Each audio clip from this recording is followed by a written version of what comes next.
Benim söyleneme var, sen daha yakından görüşüyor. Rahmetli Hakkı'nın hanımı geldi.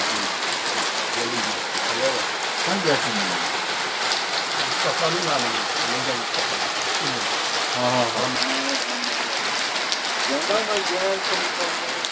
Jandarma Genel Komutanlığı olmak için Orgenerlik kursunda Karaci'ye geçeceksin.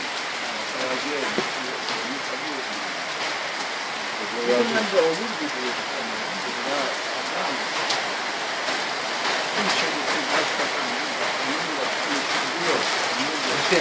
Onun boyu konuşturuyor başbakanın. Başbakanla konuşturuyor. Nasıl olacak? Sen hep böyle devam ediyorsun.